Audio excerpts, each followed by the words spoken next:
How to catch redfish even on really, really tough windy days from a tournament pro. Hey, everybody, Joe Simons, like diamonds. We are back again, and this one is a little bit different. I got my boy Wyatt stepping in for me, interviewing Captain Caleb. Yes, Captain Caleb from Texas is back. This dude knows the stuff. He has been highly requested to come back on the show. So here you are, Captain Caleb, talking all about how he consistently finds and catches redfish, even in really tough conditions when money is on the line. Some really amazing nuggets in this one. Enjoy.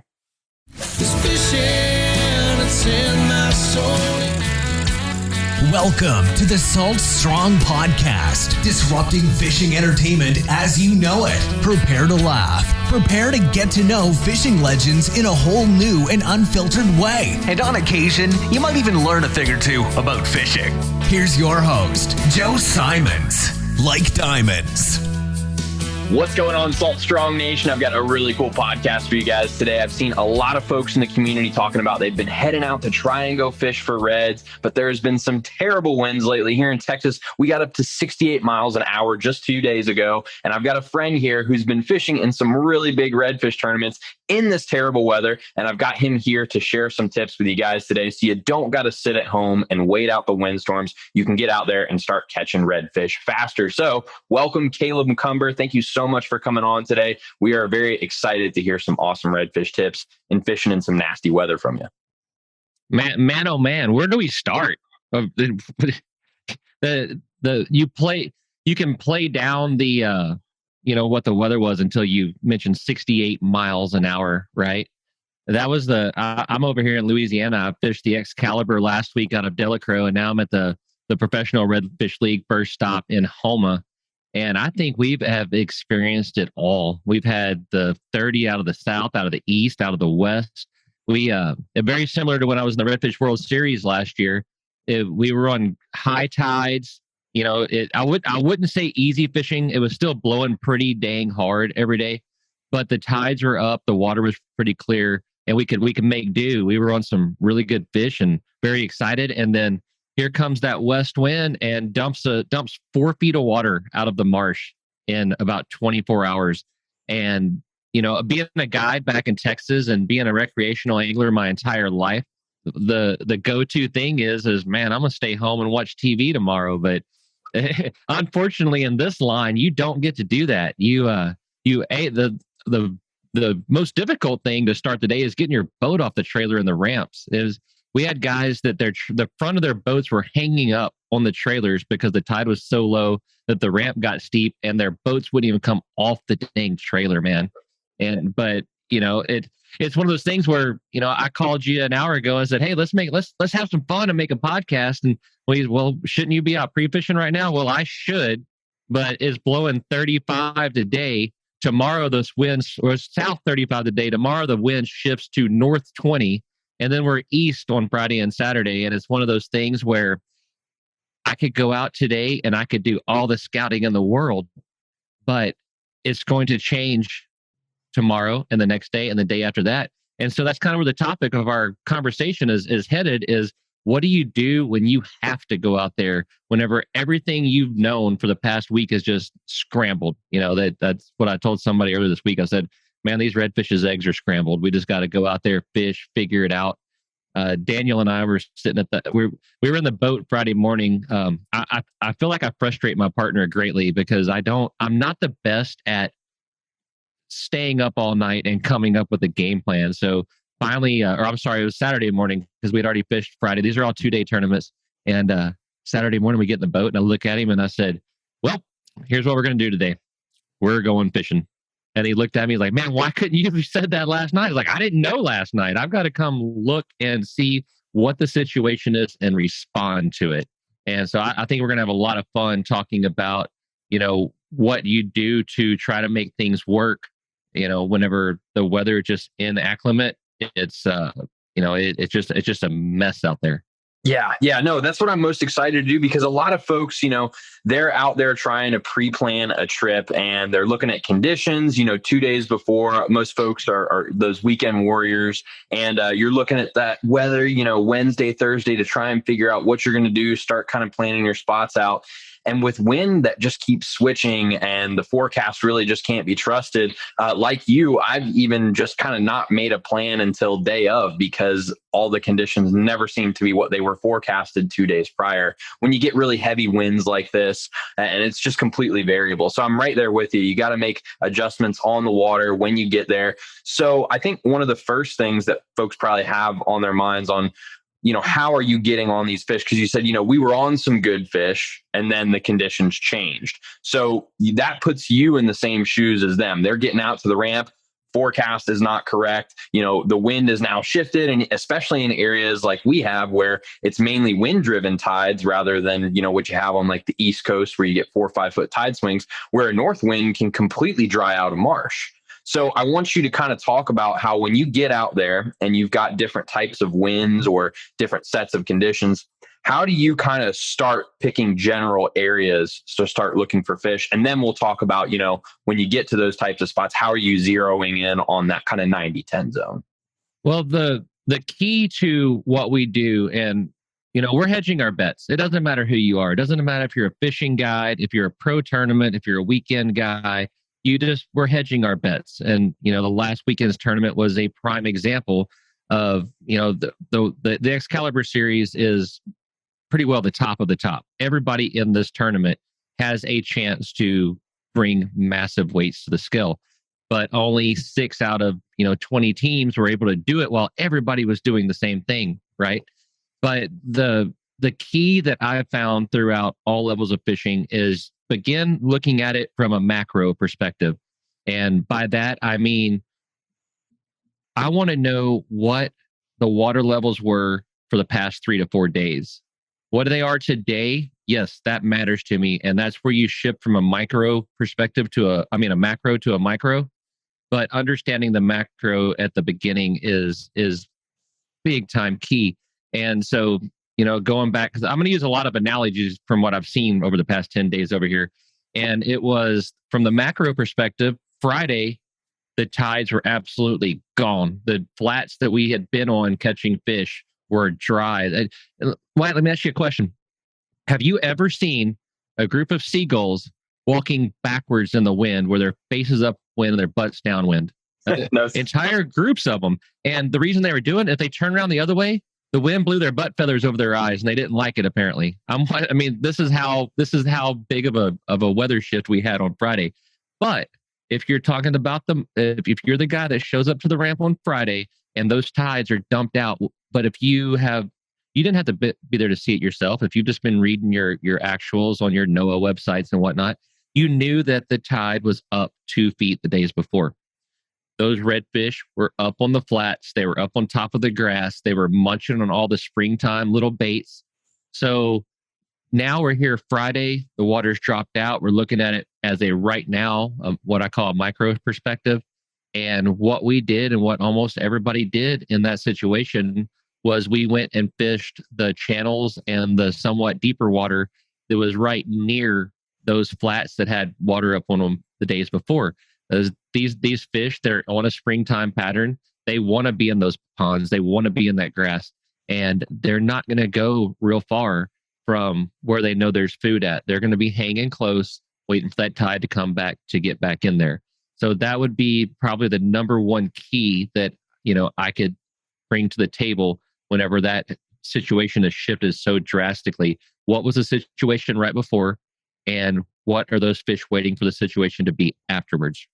Yeah, no, that's a really good tip right there, to kind of think about what those feeding patterns, where they were holding. If you were observing fish, knowing what they were doing, and now observing what the wind is going to do, if it knocks all the water off of a flat or if it pushes water onto a flat, knowing what they were doing and now making the adjustments with the wind, what it's kind of adjusted the water level to. That's really big. Now, I do have a quick question. Something I see in the community a lot is people asking whether wind is going to blow bait to a certain side of a marsh or something like that. Have you observed that really heavy winds will force a lot of bait against the shoreline? I mean, I've seen mullet swim against the wind, so I want to know if this is kind of, as someone that's out as a guide and a tournament angler, what do you observe in situations like that?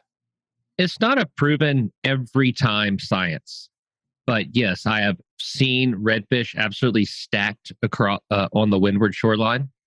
I have seen bait stacked there, and I've seen that, just being, I've done it many times over in Matagorda, guiding and tournament wise, where I'm on a big lake and the windy side is, and it's still blowing while I'm there. It's power pole down, is throw your gulps, throw your popping corks, throw whatever you can, because the water's muddy. It's not really it's not a sight cast situation. It's not really just throw a swim bait and let it come back situation. It's a loud cork. It's maybe a loud topwater or something like that. And the fishing is really good, even though it looks terrible because the water's all mudded up. And then there's other situations to where those fish, they're on the protected side. They, for whatever reason, they want to be in that little bit cleaner water. They want to be working less hard to, swim and stay upright. So it both can happen. And I really, maybe there's somebody out there that's figured it out. I'm a pretty realistic guy in saying that I'm not one of the ones that has said, okay, this is what's happening. They're going to be on the windy side today.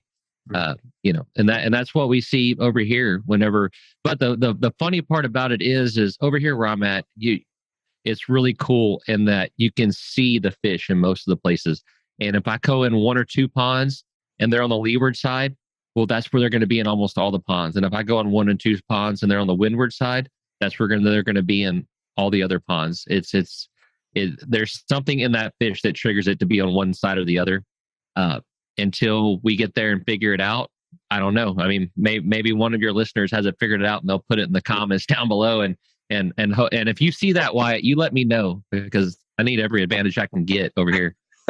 No, I've wondered that myself, because I've always tried to really put myself in the situation. Okay, the water, let's take the water levels out of it. You've got really heavy winds, and I've had some killer days, especially in the spring, fishing those wind-blown shorelines with popping corks or, really loud lures or even really flashy spoons, because it is disgustingly muddy in those areas. I don't personally like fishing that. I really like the clear water where I can see dust offs. I get more data from what's happening around me. So I do usually opt for calmer and clear shorelines, but that's not to say that the action sometimes isn't completely focused on the dirtier shorelines. So it's really cool to kind of hear that it is really you need to go and observe and figure out whether it's the windblown shoreline or the, protected shoreline. Because for me, it's always go to the protected shoreline, get your data. If you're not seeing anything, then go to the windblown. But it doesn't sound like there's necessarily a formula per se for, wind protection or wind blown when it is these really nasty, nasty days.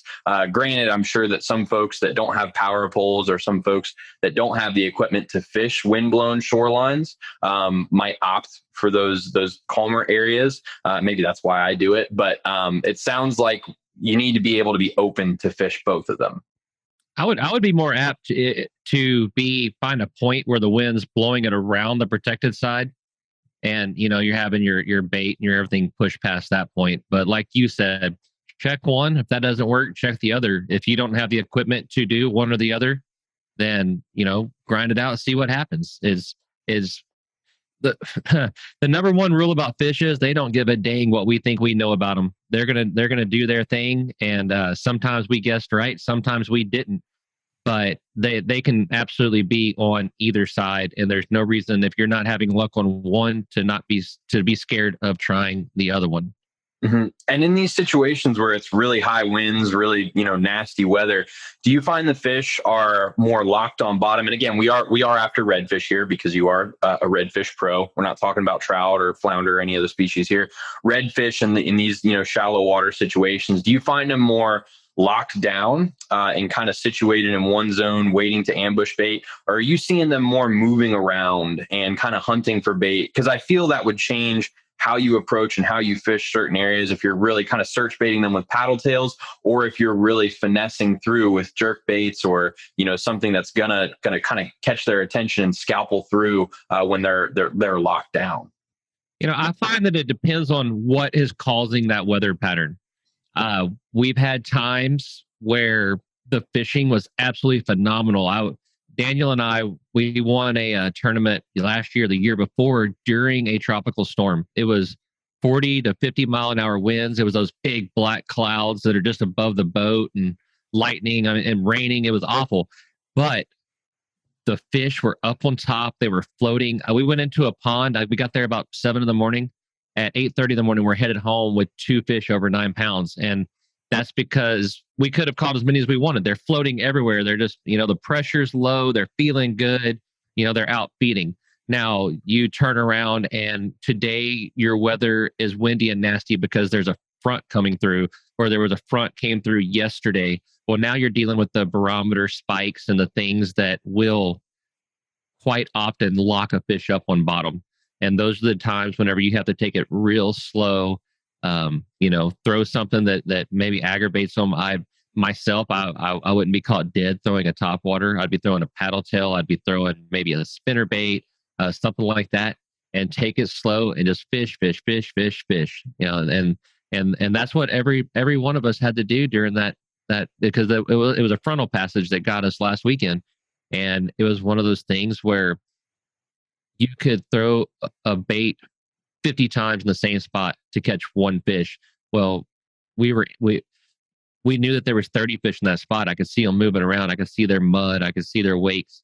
And it just took that long to finally get one to eat. So it depends a lot on your weather pattern. If it's a low that is just creating wind and some rain and stuff, it's not going to be as tough as a high pressure system coming in. That would probably be the 2 ways that I would look at it there. Yeah. Yeah. And, we're talking about a lot of the stuff that we would throw at these fish and kind of keeping that same mindset that it is windy. It's hard to cast. You might have to cast against the wind. Water is completely murked up. And you usually do fish down in Matagorda, some muddier, kind of more murked up water. It's not necessarily that kind of chocolate that you can't see to the bottom. Sometimes it's stained. I've been out there with you. But it's a kind of dirtier clarity. Now getting into that really windy day, how does your either color presentation or the types of lures that you're throwing so you can efficiently fish an area, how does that all change? What is your arsenal going out into that day? I'll react on colors by the watercolor. And by the way, Mr. Elitist, we call that sandy green in Matagorda. All right. It's murky is not a word for us. All right. I understand that we're not in Rockport. Okay. But it depends a lot on the sun and the cloud cover as far as colors. If I've got sun and then I'll probably throw a pearl or something with some glitter in it. If it's cloudy, then I'm probably throwing a red shad, a Texas roach, something black, something like that. But more importantly, I want something that will get the fish's attention and get a reaction from them. So that's spinner baits. Not much in Texas, but for your listeners that are Louisiana around to South Carolina, I like chatterbaits a lot over here. They got noise, they've got vibration. Again, if you're on a low pressure bite, then a topwater may work. If you're on a high pressure bite, I really don't mess with that.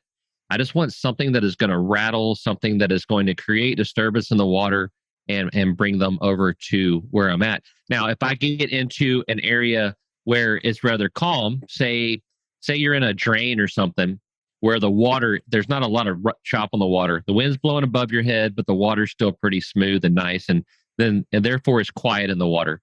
And then that's where I wouldn't be scared to, throw a little rat tail or something and hop it on bottom. But bottom's the key. The bottom is the key whenever I'm fishing that really nasty high pressure stuff. I'm putting on the bottom, hop, hop, hop, give it a minute, hop, hop, hop, give it a minute, and just trying to elicit a reaction strike. I don't know if elicit's the word. Either way, just trying to get a reaction strike. Elicit. Yeah, entice. That's what I'm looking for. I feel like elicit is something that I feel like I'm not supposed to even say that word on a podcast. I'm not sure. But yeah, if it's muddy and nasty, I want something that rattles a lot. If I can get some flash out of it, great. If the weather is just bad, but the water itself looks all right, then I'm not scared to throw a rat tail or something. But Typically, I'm going to keep the lures pretty low in the water column. Gotcha. So I think conventional wisdom and pretty much all the anglers that I've talked to in dirty water, windy water, one of the best lures out there to use. And as someone that's on the water, I love when I have someone that's a guide or is on the water every day like you are, because I can ask this question and get like true, I've observed this feedback. Do you feel that spoons outperform other lures on days like this, where it's windy, it's nasty, more than other lures? And then I'm going to have a follow-up on the spoon color. But first, I want to hear if you feel like spoons are like the secret lure for windy days. I feel like I'm really going to let you down on this one. I really feel like I'm going to let you down. I have been saying on my own YouTube channel and stuff for years, I'm going to throw lures. I'm going to throw spoons. I'm going to figure this out for you guys. And I never, ever tie on a spoon. I mean, maybe that won me a championship if I had of last weekend, right? The one thing I'll say about them is when it's windy, the only direction that I can be accurate throwing those things is directly downwind. They catch that. I've never seen a lure that you throw it and it can make a 90-degree turn while it's flying through the air. And that's one of the reasons I don't throw it a whole lot, because my style of fishing, I'm a precision guy. I see the fish, I see the wakes or something, I want it right there. I mean, you've been fishing with me. I want it 6 inches in front of his face right now. Probably not casting unless I get in that situation. So the spoon just has not been strong for me. I know people, a good friend of mine's wife will murder most adult male fishermen, and she's going to do it with a spoon. She is going to just wreck you with that thing. I know they're effective. Dagnabbit. I just don't throw them. And I don't know why. I just don't. No, I totally get it. It took me a while to get confident with it, but it's a lure that I've found. It does take a little bit of adjustment with your casting, and it's like, especially on windy days, it's 90% underhand, because I've found that keeping it closer to the water allows it to not catch as much wind. Because the higher up you get, the more it's gonna catch draft. But I've found that's one of my favorite lures on windy days, because I can continue to cast it far. And I find that especially when I'm in the boat, if I'm waiting, it doesn't matter as much. And a lot of times I will wait on windy days. But if I'm in the boat, I find it's really important to get my lure as far away from me as possible. Hull slap is a huge problem on windy days. I'm sure you can attest to that as well, being that you do a lot of sight fishing. But I've found that it's really important to choose lures that you can really get far away from you and you can cover distance, because we both know that fishing is a numbers game, and the more fish you can put your lure in front of, the more fish you're going to catch. And if you can't cast very far because your lure is getting caught with the wind, or you can only, cover half your distance that you usually can on a calm day, your number of fish you catch is going to go significantly down.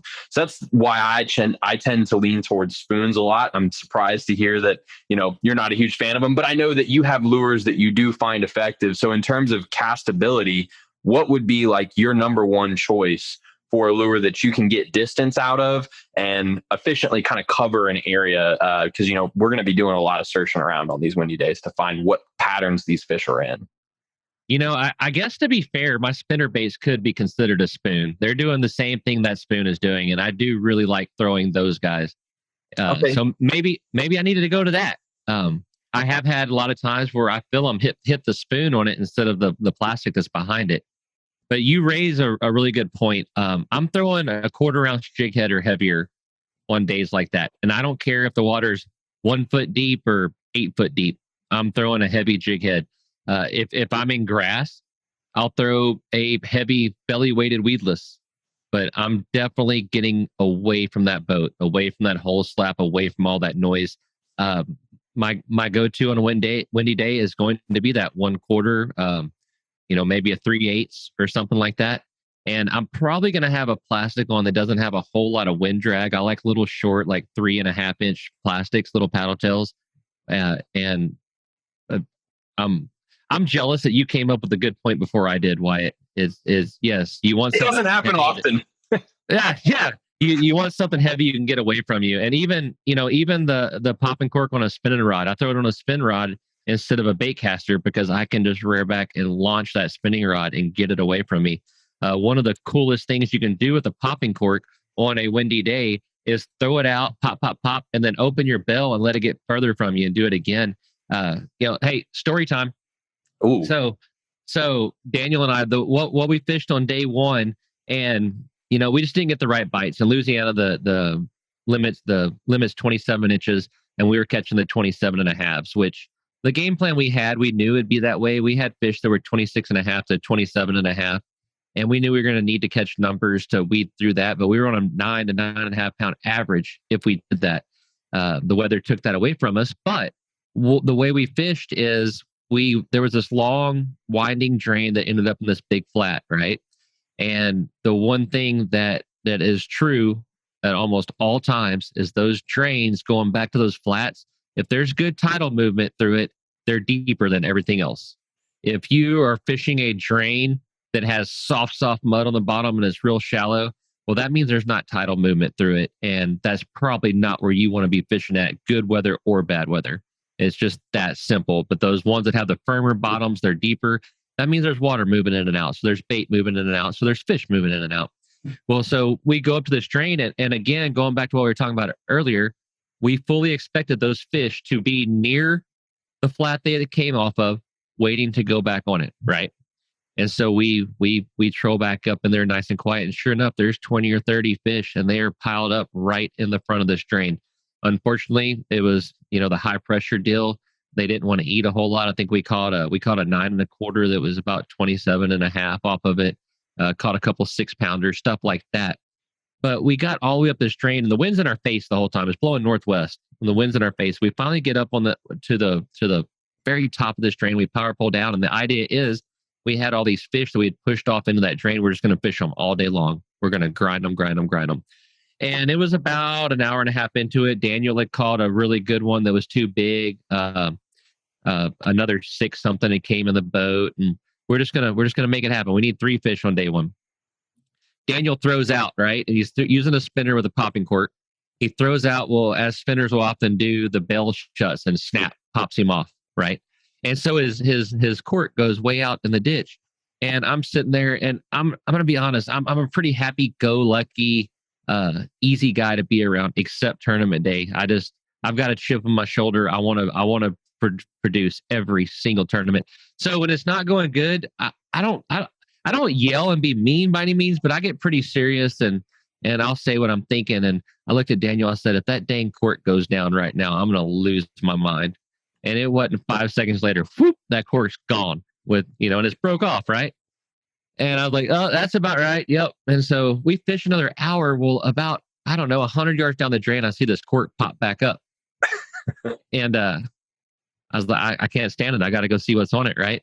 And so we're drifting up to it, and it gets off the front of the boat. I get down on my knees, and I grab the cork. When I grab the cork, something takes it out of my hand. Like, what in the world, right? And so we drop the power poles, and the cork goes around behind the boat, which is now upwind and about, 30 to 32 mile an hour wind.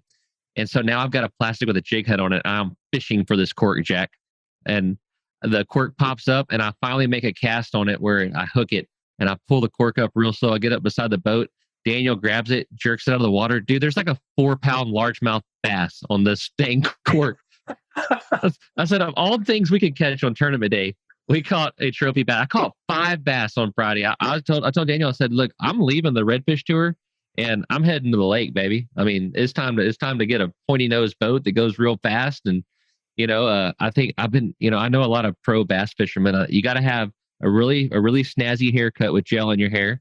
You got to have some name brand like Kenneth Cole glasses. And very tight square lenses. You got to have little square ones, and earrings are a thing now, I've noticed. So I'm prepared, man. I'm catching bass. I don't even really wear glasses that much. I'm gonna get me some.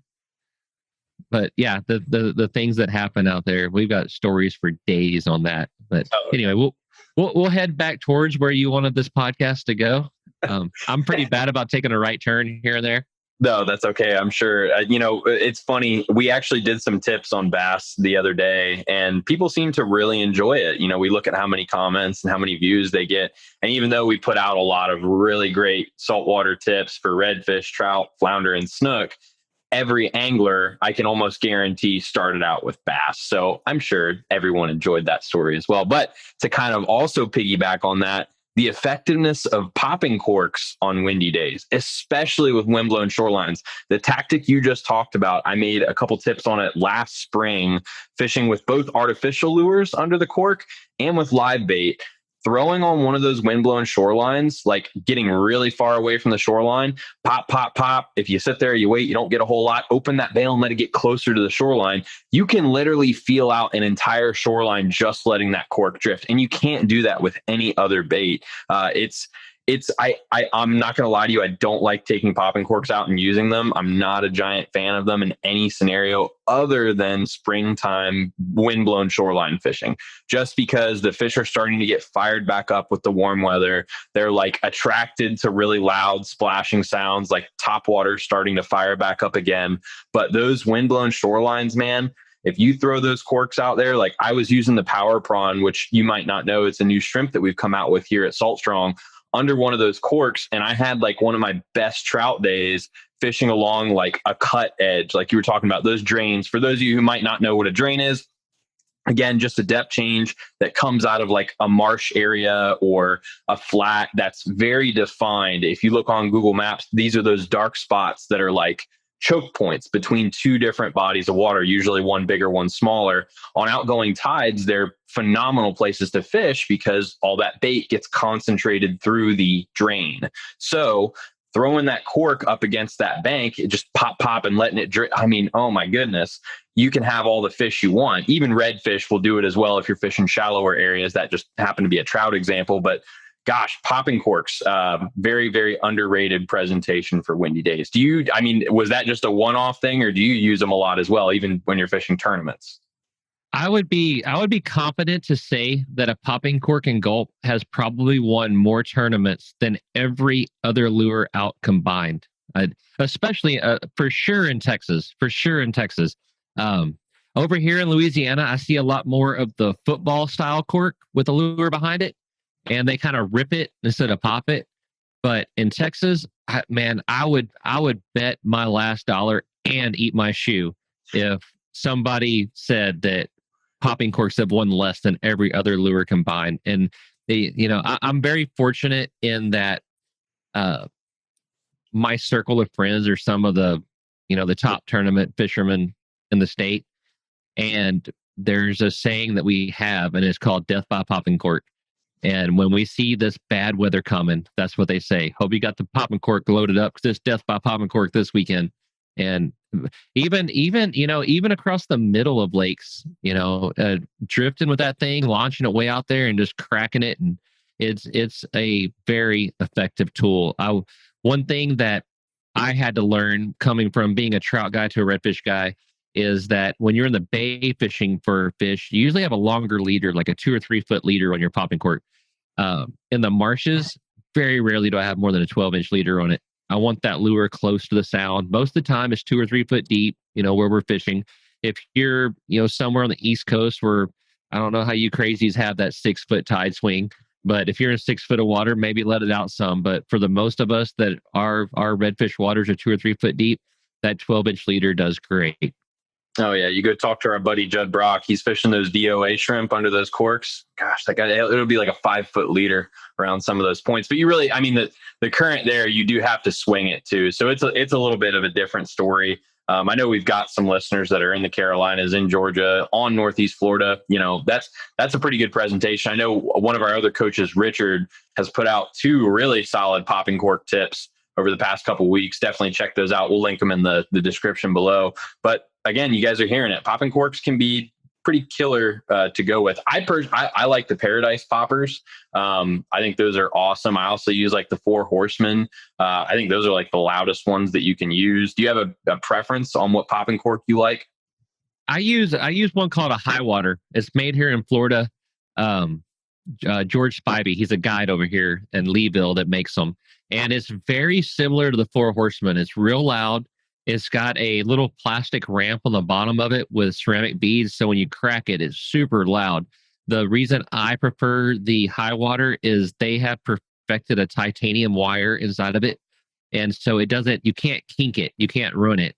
And me being a guy who I want to spend my time fishing and figuring stuff out and not retying stuff, I've gotten really into those high waters, and they've done a very good job for me. Of short of just wearing one out, or I have a lot of problems with alligators biting mine. Mostly because if I see an alligator, I throw it at them because I think it's great fun to watch that thing sneak up on my popping cork, and sometimes I'm not fast enough on getting it back. You should see some of the gators we're seeing over here right now. Yesterday, I was trying to get my phone out. I would have sent you a picture of it. I guarantee you every bit of 14 foot just sitting on the bank. There was about a 12-footer the other day, and my dog Steve was on the front of the boat. Like, come over here, big boys, see what happens. But the Four Horsemen is great. The high water is good. Those are probably the two that I'd really get into. There's a brand called Mid Coast, and they make some that are really, really castable. I throw a lot of Mid Coast, but the high waters, just for longevity and the sound they make, has been really good. Oh yeah. Have you follow-up question? Have you ever had any problems with gators grabbing your redfish in tournaments? Well, again, you've fished with me before. I use a pretty stiff rod and 50-pound braid, and one thing that you learn as a tournament fisherman is you want that fish feeling good and being fresh when he gets in your live well, so he'll stay alive and be strong. Therefore, whenever I catch one, usually he skips across the top of the water back to the boat. Daniel looks more, when he's back there with the net to get the fish, he looks more like he's catching a butterfly in the air as I have this thing sailing towards the boat. So no, I have not had problems with alligators just yet, but it could probably happen one day.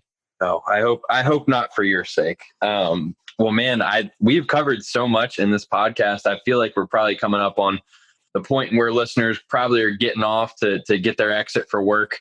I think is there anything else that we need to leave these folks with as they head out to fish in some of this nasty weather that we haven't covered already? Just don't be scared of it. And the fact of the matter is, at some point, you are going to have to fish in acclimate conditions. Is that even a word? Yep. Inacclimate. Or Nailed it. Before I was a dumb little fisherman, I actually had an education, right? But at some point in your life, you're going to have to fish those kind of conditions. There's no reason to not get out there and learn them. There's this thing amongst people when they see a well-known guide entering a tournament, they get kind of freaked out, like, man, we don't have a chance. And the fact of the matter is, most of those guides, when the weather's real bad, they cancel their trips, just like I would do. Nothing against them, but they just don't run their trips those days. So whenever that tournament rolls around and that weather's nasty, those tournament guys that have learned how to fish that nasty conditions have so much more of an advantage over what the guide has, right? So if you ever have a reason to, maybe you want to enter your local fun tournament or anything like that, it's time to get out there and learn it. Go have a good time. And if you don't catch fish that day, for a change, you have an excuse why you didn't catch fish, right? So, like, your friends can't make fun of you. Dude, it's blowing 30. What do you want me to do, right? No, yeah, you've got a very good point there, especially if you are going to be entering tournaments. But for those who do just go out to have fun and fish, I think it's important to know what the behaviors of the species that you're after are. And knowing those behaviors also needs to factor in those days that aren't fishable or those days that it's hard to fish, and knowing what they're doing during those days. So again, as we talked about at the very beginning of this podcast, as you approach a fishing trip, you need to look at the macro view. So even if you are going to be fishing a nice day, the couple days prior to that, they might have been in one of those nasty weather patterns. So knowing what they do, if you go out and you do fish one of those days, you're able to observe what their patterns are. You learn a lot more even for the good days, the days where it's not inclement weather. Sorry, it's not inacclimate. I had to verify. Inclement. Yeah, we do have a lot of vocab checkers, and we would have gotten called out for that. So I figured I jumped the gun on it. I have been in Louisiana, the tip of the boot, for a week and a half. Okay, I apologize if I mispronounced something. I haven't understood what people have told me in a week and a half, and I'm saying this lovingly because a lot of these people are my very good friends. It's like, man, I only knew half of what you said. I loved that half, but let's revisit the other half because I didn't catch any of it. Well, we're gonna forgive you for any mispronunciations or any vocab misunderstandings because you've been down in Louisiana. We love our Louisiana insiders as well. But man, what a great podcast. We've got a ton of other awesome information from you in the Insider Club. If anyone wants to see more from Caleb, we'll also leave his contact information below. He has a ton of really great info he shared with us up in the Matagorda area, or just tactics for targeting redfish. I can't wait to get out again with him soon and film some more tips. We just knew it'd be fun to have a podcast for you guys today, considering that we're both stuck inside during this really terrible weather. But Caleb, we wish you the best in your upcoming tournament. Is there anything else you want to leave us with? The only thing I gathered from this, we're telling everybody to go fishing while both of us are sitting inside recording a podcast while it's blowing 30, right? Hey, I'm going to head out this evening. I don't know about you. I've been in it for 10 days. I'm going to take a break. I'm going to go eat lunch after this. It's going to be great. I haven't had lunch in a very long time. Well, you enjoy it, man. Everyone, thank you so much again for watching. We will see you in the Salt Strong Insider Club. And if you have any questions about the stuff we talked about, there is a comment section below. If you're watching this on YouTube, or if you're listening to it on the podcast section, go to the site, to saltstrong.com. We will have a full blog post where you guys can talk with us. Caleb will probably be in there answering questions as well. So we're looking forward to seeing you in there. And thank you again so much for watching. 'Cause fishing, it's in my soul. It was passed down to me from the days of old. Find us on the water if there was a way. It's been said my papa, he wrote the book on catching big reds and 20-pound snook. I wish I knew all the things he knew today. For he's the reason why we are this way. And he put fishing